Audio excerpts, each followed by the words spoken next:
After my wife died, my in-laws used CPS and lawyers to take my child. I let them believe one lie that ruined everything. The caseworker documented my refusal to answer questions about the wine bottles. 6 empties lined up on the kitchen counter at 9 in the morning, and I just stood there in my dead wife's Stanford sweatshirt, saying nothing. Diana Reeves from Child Protective Services wrote it all down in her little notebook, while my daughter Mia watched cartoons in the next room, completely unaware that her grandparents had orchestrated this entire performance. I could have explained. I could have told her the truth right then. But something in the way my mother-in-law Constance smiled from her position on my front porch, that small, victorious curl of her lips, made me choose silence instead. That silence would cost me everything before it saved me. My wife Catherine died on a Wednesday in March. Aneurysm. She was laughing at something on her phone one moment, gone the next. 31 years old, marathon runner, vegetarian, never smoked a cigarette in her life. The doctors said these things just happen sometimes, like they were discussing weather patterns instead of explaining why my daughter no longer had a mother. Mia was 5. I was 33. We had a mortgage, a golden retriever named Biscuit, and a vacation to Yellowstone planned for July. Catherine had already bought the camping gear. It was still in boxes in our garage, tags attached, waiting for a trip that would never happen. The funeral was on a Saturday. By Monday morning, Constance and Richard Whitmore were already making their first move. They started small, helpful, concerned. Constance showed up with casseroles I didn't eat and offered to take Mia for weekends so I could grieve. Richard, retired federal prosecutor, sent me names of therapists and grief counselors, each message carefully worded, each recommendation documented. At the time, I thought they were being supportive in-laws. I told myself that losing their only daughter had shattered them too, that their sudden intense involvement in Mia's life was just their way of staying connected to Catherine. I was an idiot. They were building a case. Every casserole I didn't touch became evidence of my inability to care for myself. Every therapist I didn't call became proof of my refusal to seek help. Every weekend Mia spent at their house in Pacific Heights became ammunition for the argument that she was better off with them permanently. The wine bottles were Catherine's. She'd been planning a dinner party for her book club, had bought specific vintages to pair with each course. She'd spent hours researching, reading wine blogs, making notes in the margins of cookbooks. The bottles had been sitting in our pantry for 2 months when she died. I'd found them the night after the funeral, and something about seeing her handwriting on the little tags she'd attached to each one just broke something in me. I'd opened all 6, poured myself exactly 1 glass from the first bottle, and then couldn't bring myself to drink any of it. The rest sat there for 3 weeks, oxidizing, turning to vinegar, visible evidence of my complete inability to finish anything she'd started. When Constance called that morning and said she was stopping by with Diana Reeves to check on how we were doing, I'd been in the middle of emptying those bottles down the sink. I'd gotten 6 empties lined up on the counter before they knocked. I could have explained this in 30 seconds. Instead, I said nothing and watched Diana write down every detail of my kitchen while Constance provided helpful context about how worried the family was about my drinking problem. I didn't have a drinking problem. I barely drank at all. Catherine used to joke that I was the only person she knew who could make a single beer last an entire football game. But standing there in that kitchen, watching Diana's pen move across her notepad, I made a calculation. If I defended myself, I'd look defensive. If I explained the wine bottles, I'd sound like I was making excuses. And something about the way Constance had positioned herself, the way she'd timed this visit, the way she'd brought a CPS caseworker to my home without warning, told me that anything I said would be used against me. So I said nothing. I told Diana that I understood her concerns, that I appreciated her taking the time to check on Mia's welfare, and that I would be happy to cooperate with any follow-up she deemed necessary. Then I walked her to the door and went back to washing dishes while my mother-in-law stayed behind, sitting at my kitchen table like she owned the place, asking Mia questions about Daddy's bedtime routine and whether Daddy remembered to pack her lunch for school. The petition for emergency custody arrived 4 days later. Richard had filed it himself, representing Constance and himself pro se, which meant he wasn't technically acting as a lawyer, but he'd written it with all the precision of someone who'd spent 30 years in federal court. The document was 15 pages long. It detailed my alleged alcohol dependency, my refusal to seek psychiatric help, my inability to maintain basic household standards, and my pattern of leaving Mia in front of television screens for hours while I remained in bed all day. Every accusation was technically defensible because they were based on carefully curated observations taken completely out of context. Yes, I'd had wine bottles on my counter. Yes, I hadn't called any of the therapists Richard recommended. Yes, our house was messy because I was a widower trying to parent a grieving 5-year-old while working full-time as a network engineer. Yes, Mia watched more television than she did before her mother died, because sometimes I needed 20 minutes to cry in the shower without her seeing me fall apart. The petition made it sound like I was running a neglect operation out of a crack house. I hired Mitchell Brennan, a family law attorney whose office was in a converted Victorian in Noe Valley. He charged $350 an hour and told me within the first 15 minutes that I was in serious trouble. The Whitmores had resources, reputation, and most importantly, they had Richard's legal expertise and Constance's carefully documented concerns. I was a grieving widower with wine bottles on his counter and a caseworker's report that raised red flags about my mental state. Mitchell said we needed to play this extremely carefully. We needed to get me into therapy immediately, document every interaction with Mia, and most importantly, we needed to address the drinking concerns head on. I told him I didn't have drinking concerns. He told me that didn't matter anymore. The perception existed, and in family court, perception was reality. The temporary custody hearing was set for 3 weeks out. In the meantime, the Whitmores had been granted supervised visitation, which meant they got to see Mia 3 times a week for 2 hours each session, and someone had to be present to monitor my interactions with my own daughter in my own home. They hired a professional supervisor, a woman named Angela Torres, who sat in my living room with a clipboard and wrote down every time I raised my voice or forgot to offer Mia a snack at the designated time. Angela was actually kind. She told me off the record that she'd seen far worse situations, that I was clearly a loving father, but that she had to document everything exactly as she observed it. Every observation went into a report that would be submitted to the court. Every report became another piece of ammunition for the Whitmores. I started seeing Dr. Raymond Chen, a therapist who specialized in grief counseling. Twice a week, I sat in his office in Soma and talked about Catherine, about loss, about how I was managing my emotions while trying to be present for Mia. Dr. Chen was good at his job. He helped me understand that my grief was normal, that my struggles were expected, that I was doing better than I thought I was. He also wrote detailed clinical notes about each session, notes that documented my progress, notes that would theoretically support my case that I was actively working on my mental health. What Dr. Chen didn't know was that Constance had already hired her own expert. Dr. Patricia Vance, child psychologist, had been evaluating Mia during those supervised visits, asking her questions that were designed to elicit responses about Daddy's behavior. Dr. Vance's preliminary report, which Mitchell obtained through discovery, suggested that Mia was showing signs of emotional neglect and that she demonstrated significantly better affect when in the presence of her grandparents. I should have fought harder. I should have been more aggressive, more vocal, more willing to call out what they were doing. But I was exhausted. Catherine had been dead for 6 weeks, and I was spending every spare moment either in therapy, meeting with lawyers, or performing perfect parenthood under Angela's supervision. My job performance was suffering. I'd burned through all my bereavement leave and was now taking unpaid time off for court appearances and meetings. My boss at the tech company where I managed network security was understanding, but there were limits to how much slack he could cut me. The Whitmores, meanwhile, were retired with unlimited time and resources. Richard could spend 8 hours a day crafting legal strategies. Constance could dedicate herself full-time to building her case that Mia would be better off living with them in their 4-bedroom house with the playroom and the yard and the stability that a grieving alcoholic father couldn't provide. The lie solidified itself during my deposition. Richard was deposing me himself, sitting across the table in Mitchell's conference room with a digital recorder and a legal pad covered in notes. He asked me about the wine bottles. I stuck to my strategy of minimal response. I confirmed they were on my counter. I confirmed I'd opened them. I declined to explain why. Richard pressed. Mitchell objected. Richard rephrased. I maintained my position. Then Richard asked if I was currently drinking. I said no. He asked if I had drunk any alcohol since Catherine's death. I said yes, 1 glass. He asked me to specify when. I said the night of the funeral. He asked me to describe my emotional state that evening. I said I was grieving. He asked if I'd been alone. I said yes. He asked if I'd considered that drinking alone while emotionally unstable might indicate a problem. Mitchell objected again. Richard withdrew the question, but the implication hung there in the air between us. I was a sad drunk hiding wine bottles and lying about my consumption. The lie wasn't anything I'd said. The lie was what I hadn't said. The lie was my silence, my refusal to defend myself, my complete unwillingness to explain the simple truth about those bottles. And I'd let them believe it because I thought my silence made me look dignified. Instead, it made me look guilty. The custody hearing was scheduled for early June.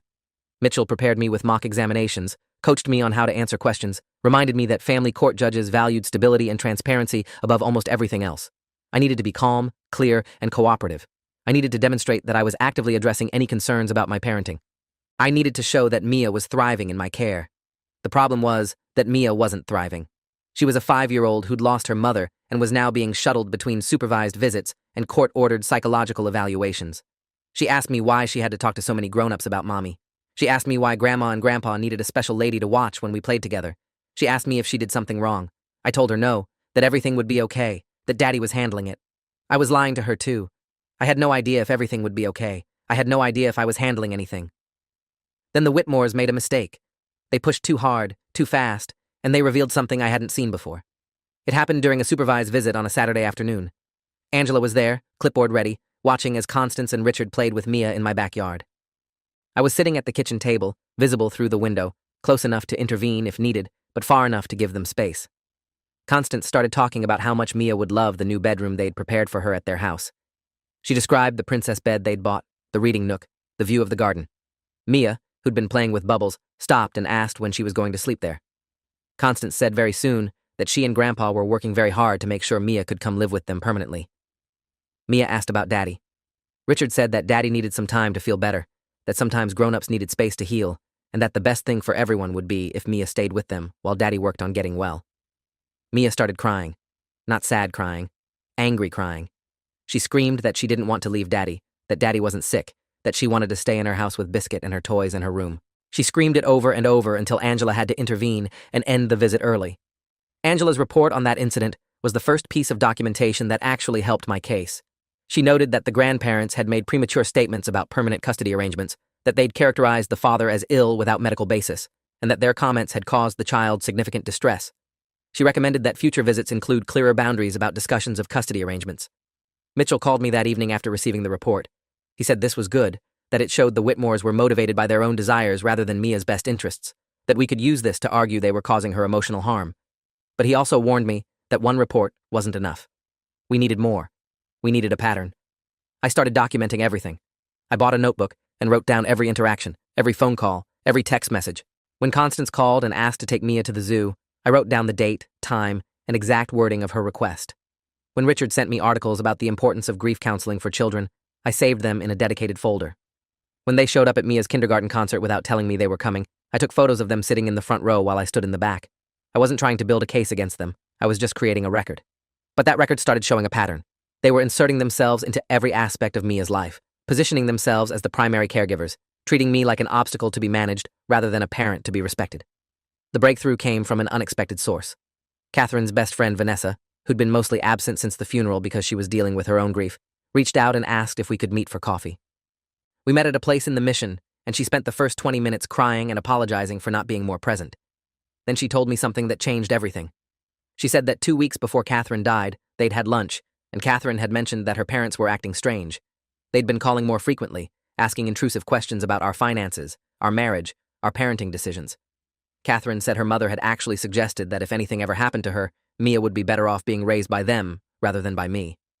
Catherine had laughed it off at the time, had told Vanessa it was just her mother being controlling as usual. But Vanessa said Catherine had seemed unsettled by it, had mentioned it multiple times during their lunch. Vanessa asked if I thought it was relevant to what was happening now. I told her it was extremely relevant. Mitchell subpoenaed Vanessa for a deposition. She repeated what she'd told me, adding additional details about conversations she'd had with Catherine over the years regarding Constance's boundary issues and controlling behavior. She described times when Catherine had complained about her mother criticizing their parenting choices, questioning their decision to live in the city rather than closer to Pacific Heights, suggesting that Catherine had made poor choices in her marriage. Vanessa characterized it as a long-standing pattern of Constance believing she knew better than Catherine about how to raise Mia. Richard tried to discredit Vanessa during cross-examination, suggesting she was a biased witness who was simply supporting her friend's widower. But Vanessa held firm. She had text messages from Catherine. She had emails. She had a pattern of documented concerns about Constance's behavior that went back years. We entered Vanessa's testimony into evidence, along with the text messages and emails she'd preserved. The communications painted a picture of in-laws who'd been positioned to take control of Mia's upbringing long before Catherine died, who saw their daughter's death not as a tragedy, but as an opportunity to correct what they viewed as mistakes in how their granddaughter was being raised. Combined with Angela's report about the premature custody discussion and my own documentation of their intrusive behavior, we had the beginning of a counter-narrative. The Whitmores weren't concerned grandparents worried about a struggling father. They were controlling individuals who'd been planning this takeover for years and had simply used my grief and the wine bottles as a convenient excuse to execute their plan. The custody hearing lasted 3 days. Judge Leonard Hartley presided, a family court veteran with 25 years on the bench and a reputation for cutting through nonsense. The first day was mostly procedural, both sides presenting their frameworks, outlining their arguments, identifying their witnesses. The second day was where things got brutal. The Whitmore's attorney, a shark named Douglas Feinstein, who specialized in high-conflict custody cases, put Dr. Patricia Vance on the stand. She testified about her evaluation of Mia, describing her observations of the child's emotional state, her assessment of the parent-child bond, her professional opinion about what arrangement would serve Mia's best interests. Dr. Vance stated that while I clearly loved my daughter, I was emotionally unavailable due to unresolved grief and possible substance abuse issues. She recommended that Mia be placed with her grandparents for a minimum of 6 months, while I participated in intensive therapy and substance abuse treatment. She based her substance abuse recommendation entirely on the wine bottles and my refusal to explain them. Mitchell cross-examined Dr. Vance for 2 hours. He got her to admit she'd never actually observed me drinking. He got her to admit that her assessment was based on a single home visit report from a CPS caseworker. He got her to admit that she'd been hired and paid by the Whitmores, and that her entire evaluation of Mia had taken place in their home during visits they'd supervised and controlled. He got her to admit that she'd never evaluated me directly, never interviewed me, never asked for my medical records or my therapist's notes. By the time he was done, Dr. Vance's professional opinion looked less like clinical assessment and more like paid advocacy. But damage had been done. Her testimony was in the record.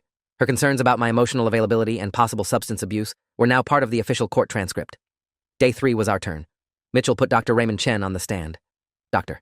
Chen testified about our therapy sessions, about my engagement with the grief process, about my demonstrated commitment to processing my emotions in healthy ways. He stated unequivocally that I showed no signs of substance abuse, that my emotional state was appropriate for someone who'd lost their spouse suddenly, and that I was making excellent progress in developing coping mechanisms. He described me as a devoted father who was managing an impossible situation with grace and determination. He said that removing Mia from my care would cause her significantly more harm than allowing us to continue healing together. Douglas Feinstein tried to shake him on cross, but Dr. Chen had decades of clinical experience and wasn't about to let some lawyer recharacterize his professional assessment. Then Mitchell did something I didn't expect. He put me on the stand and asked me directly about the wine bottles. I'd told him I wasn't going to explain them, that my strategy was to maintain dignified silence. He'd argued with me for weeks, said that silence was killing us, that I needed to give the judge context. I'd refused. But sitting there in that witness box, under oath, with Judge Hartley looking at me expectantly, I realized that my silence had stopped being strategic the moment it started looking like guilt. So I explained. I told the court about Catherine's dinner party, about the wine she'd carefully selected, about finding those bottles after her funeral and not being able to throw them away. I told them about opening all 6 bottles because I'd needed to do something with my hands that night, about pouring one glass and not being able to drink it, about how those bottles had been sitting on my counter as a monument to all the plans that died with my wife. I told them that I hadn't explained this to Diana Reeves because I was tired of defending my grief to people who'd already decided I was failing. I told them that I'd maintained my silence because I thought it made me look stronger. Instead, I'd given my in-laws exactly the weapon they needed. Judge Hartley asked me why I thought the Whitmores were pursuing custody. I told him about Vanessa's testimony, about Catherine's concerns, about the pattern of control and criticism that had existed for years. I told him that I believed they saw me as an inadequate parent long before Catherine died, that they'd been waiting for an opportunity to take Mia, and that my wife's death had simply given them the excuse they needed. Douglas Feinstein objected. Judge Hartley overruled him. I continued. I said that I understood I wasn't a perfect parent, that I was learning how to be a single father while drowning in grief, that our house was messier than it used to be, and Mia watched more television than she should. But I loved my daughter more than anything in the world, and I was fighting every single day to be the father she deserved. I said that the Whitmores could offer her material advantages I couldn't match. They had a bigger house, more money, more time. But they couldn't offer her the one thing she needed most, which was her father who loved her, and who was chosen by her mother to raise her. The judge took a week to issue his ruling. Mitchell warned me that it could go either way, that family court decisions were often unpredictable, that I should prepare myself for any outcome. I spent that week in a state of suspended animation, going through the motions of work and parenting, while my brain ran through every possible scenario. Mia asked me why I seemed sad. I told her Daddy was just tired. She asked if Grandma and Grandpa were still mad at me. I asked her what made her think they were mad. She said Grandma always looked angry when she talked about Daddy, like Daddy had done something very bad. I told her that grown-ups sometimes disagree about important things, and that Grandma and Grandpa loved her very much, but had different ideas about what was best for her. She asked what I thought was best. I told her I thought we should stay together. She nodded and went back to coloring. Judge Hartley's ruling came down on a Friday afternoon. Mitchell called me at work, told me to sit down. He said we won. Full custody remained with me. The Whitmores' petition was denied. The judge found that while they were loving grandparents who clearly cared about Mia's welfare, their characterization of me as an unfit parent was not supported by the evidence. He noted Dr. Chen's testimony about my mental health, Angela's reports about my appropriate parenting, and the lack of any credible evidence of substance abuse beyond a single misunderstood observation. He stated that the wine bottle incident had been taken out of context and used to construct a narrative that didn't reflect reality. He found that the Whitmores had overstepped appropriate boundaries in their pursuit of custody and that their actions suggested motivations beyond Mia's best interests. He ordered that they could continue regular visitation, but that all discussions of custody arrangements were to cease immediately. If they violated this order, he would consider restricting their access entirely. I should have felt relief. Instead, I felt exhausted. We'd won, but it had cost me 4 months of my life, $20,000 in legal fees I didn't have, and a relationship with my in-laws that was now completely destroyed. The Whitmores appealed. Of course they appealed. Richard filed a notice of appeal within the required time frame, arguing that Judge Hartley had abused his discretion, that he'd given insufficient weight to Dr. Vance's testimony, that he'd failed to properly consider Mia's best interests. Mitchell told me the appeal would take another 6 months minimum, possibly longer.